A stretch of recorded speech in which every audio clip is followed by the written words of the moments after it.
AUP7 News. My name is Carly Ebenstein. And I'm Anneke, and you're joining us this morning on Wednesday, November 19th at the news studio of the American University of Paris. Reporter Ariel Delzer interviewed AUP's International Human Rights Law professor Susan Perry regarding concerns that cell phone towers near schools in Paris might increase children's risk of cancer and other health problems. Let's check it out. Cell phones are a major part of our modern-day lives. For AUP students, cell phones are the center of our social worlds. But to communicate as we do, cell phones need to emit radio frequency waves. When a cell phone is close to a person, human tissue absorbs the radiation, and over time, the DNA structure could be affected. Every 6 seconds, a cell phone like this emits these waves, searching for a radio tower like that. The only way to know where these towers are is to check this site, a site which not many people are aware of. And schools. The reason for this is simple. The cell phone towers beam electromagnetic waves, which is a form of radiation, into space so that we can use our wireless cell phones wherever we are. The problem with this is that electromagnetic wave pollution has been linked to health problems. People become electrosensitive and they suffer from a variety of disorders running from insomnia to forms of neurological degeneration. Recent studies, like this one from the World Health Organization, have shown an increased link of brain tumors for young people due to excessive contact with cell phones. The Center for Disease Control and Prevention recommends reducing radio frequency radiation by using a hands-free headset or the speakerphone option at all times. It is also suggested to sleep without the phone or put it into airplane mode. Ariel Delzer, AUP7. More research on the subject is being conducted. In AUP-related news, the American Church in Paris will be hosting a Thanksgiving dinner on Saturday, November 29th. All AUP students are welcome to attend and enjoy some turkey, mashed potatoes, and pumpkin pie. Thanksgiving, a holiday which originated in the U.S., has now started to become popular within Paris. The shelves of McCoy's, an American goods store in the 7th arrondissement, overflow with authentic supplies for the traditional Thanksgiving meal. Canned pumpkin, turkey stuffing, and even cranberry sauce. This corner store in Paris seems to have it all. But those not willing to spend hours in the kitchen must look no further than Breakfast in America, a small American-style bistro offering a lot of Thanksgiving flavor. Today is Thanksgiving, so we thought that we would bring over a little bit of Thanksgiving over to Paris. So we served some turkey with some mashed potatoes and gravy with some cranberry sauce. And it was such a hit that it was sold out in just a couple of hours. American communities, such as the American Church of Paris and the American University of Paris, also create a gathering, and all in the name of thanks, as students get together to create a Thanksgiving feast for all. Turkey, gravy, mashed potatoes, and even stuffing, just some of the dishes that students have brought back from home to this one large potluck. Thanksgiving is obviously really important to us because we're both American, but we really want to make it an international thing tonight. In the end, a feast so grand that even the Pilgrims and Indians would have been proud. Whether one spends giving thanks in the kitchen or in a restaurant, Paris has it all. This is Jessica Benny for AUP7 News. What a great way to celebrate Thanksgiving away from home. I'll definitely be signing up. Students are taking advantage of other opportunities through AUP, such as study trips. On Saturday, the 22nd of November, students will go on an art history excursion with Professor Kathleen Chevalier and visit Chateau de Fontainebleau and its gardens. Sounds like a great experience. Absolutely. For students who are interested in making their own itinerary or sticking to a personal budget, independent travel is another option for students studying abroad. Reporter Nicole Kofkin was able to talk to AUP students about their experiences on university-led excursions and their independent trips. While studying abroad, part of the experience for many students is traveling the world. Students at the American University of Paris have the option to participate in a variety of cultural excursions and study trips around Europe throughout the year. The price range of the trips are anywhere from free to €1,600, depending on factors like distance for travel and activities included. Many students choose to travel independently of AUP for reasons like making their own itinerary and budgeting the trip to their liking. Although independent travel caters to a specific planned agenda, not all students find this the favorable route when traveling. Prague wasn't a place that I had thought of going on my own, so I figured why not do it with the school. I enjoyed that they had a set itinerary in Prague, going to Rome with just my roommate on our own. We did kind of make our own mini itinerary, but we weren't able to estimate exactly how long we would be places or how long it would take to get places, how long we would have lunch for, where to go, things like that. So Prague was definitely more organized being with the school, and it seemed to be more efficient, so we got a lot more done in the few days that we were there. Although university-led excursions are planned for you, it is still up to students to follow the schedule. Well, I actually didn't get to make it on the trip because I actually went to the wrong airport. Woke up at 5 a.m., had all my bags packed, checked in, and I actually went to Charles de Gaulle instead of Orly. I didn't know that Orly existed. So I missed my flight and I didn't get to go. There are many factors that go into the outcome of a good trip. With some planning ahead, both university-led excursions and independent travel have amazing experiences to offer. This is Nicole Kofkin, AUP7 News. There's so much to see around France and the rest of Europe. AUP students are fortunate to be able to learn inside and outside of the classroom. Traveling can sometimes be tricky when it comes to accommodations, but online services are allowing students to live like locals. Airbnb is an affordable apartment renting service that's becoming increasingly popular among students. Reporter Teddy Welch has the story. During AUP's fall break last week, many students jetted off to various parts of Europe, hoping to experience other cities and cultures. For some on a budget or looking to have a less touristy experience, they logged on to Airbnb and reserved an apartment to stay in for a few days during the break. Airbnb has a lot of advantages for students, but the primary draw to the site is saving money. For me, it was a lot about having my own kitchen, which I know it is cheaper than the hotel, but I also just hate having to eat out all the time. It really helps save money if you can make breakfast and lunch at your own place instead of spending it at restaurants. Students may find themselves in a lavish apartment for under $100 a night or in a tiny and dirty place for the same price, which is why Airbnb users rate their experiences in different places to warn or encourage other users. Traveling on the cheap is becoming increasingly desirable for students as tuition costs rise, and Airbnb has become a way for people to spend less and for some earn more by renting out their own apartments when they're gone. I went to Rome. I stayed 8-minute walk from the Colosseum, and I spent in a month, I actually spent less traveling Europe on Airbnb than I had spent on my lease at home in Los Angeles in my apartment. It was cheaper for me to be living Airbnb in Europe than it was for me to be living at home in Los Angeles. Students must think about the risks of having complete strangers staying in their homes, sleeping in their beds, and using their showers. My very first renters ever. I'm guessing that the man might have shaved himself in the bathtub, but there was poodle hair, like small black poodle hair, what looked to be small black, maybe it was curly human body hair, everywhere in the bathroom. Giant bathtub filled with it. They were there for 3 days, and there were stains in the tub.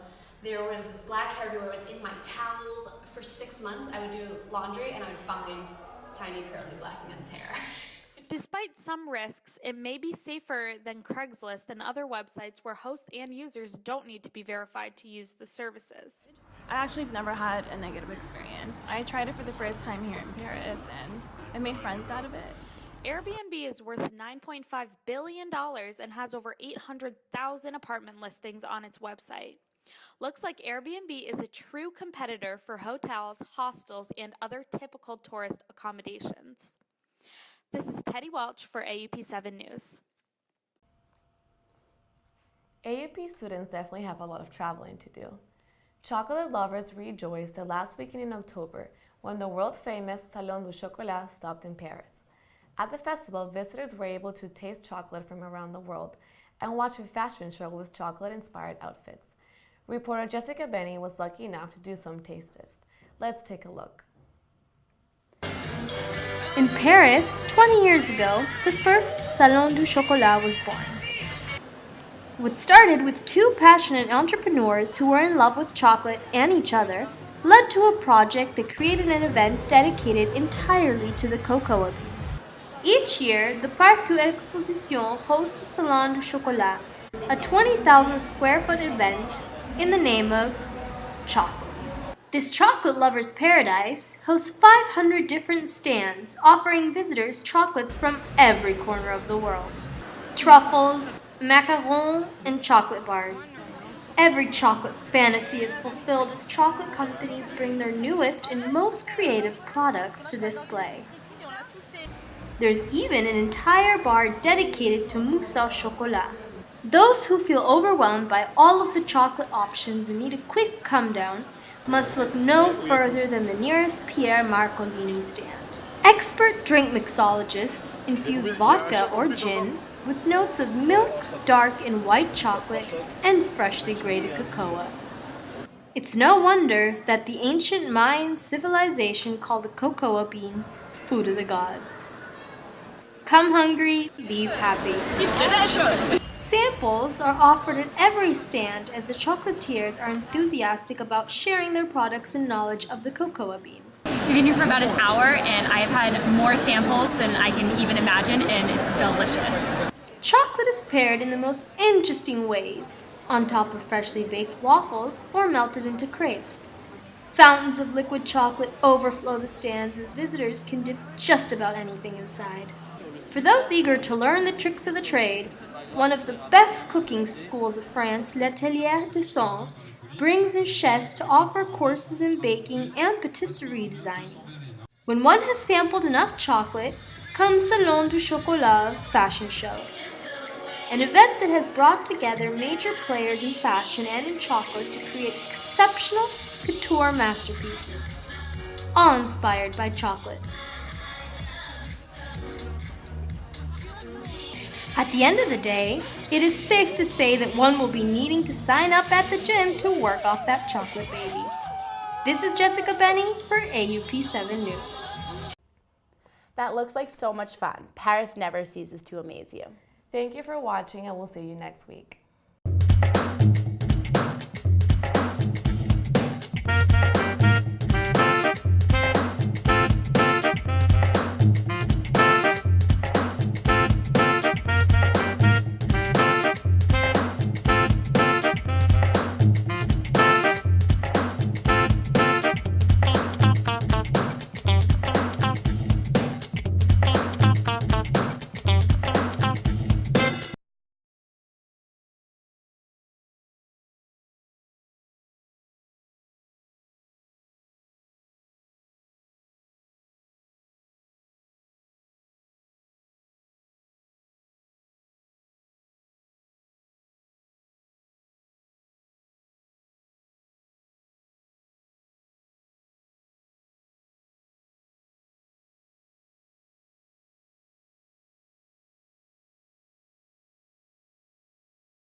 1, go. Welcome to AUP 7 News. My name is Carly Ebenstein. And I'm Anneke Wohl. You're joining us this morning on Wednesday, November 19th at the new studio of the American University of Paris.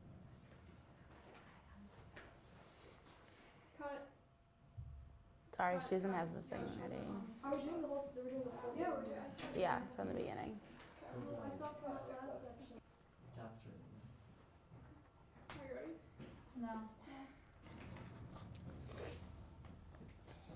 We're starting at sound and great experience. Yeah. Sorry. No, we're starting as students are taking advantage. Okay. Like this, right? What a great way to celebrate Thanksgiving away from home. I'll definitely be signing up right from here, yeah. Do a little workout.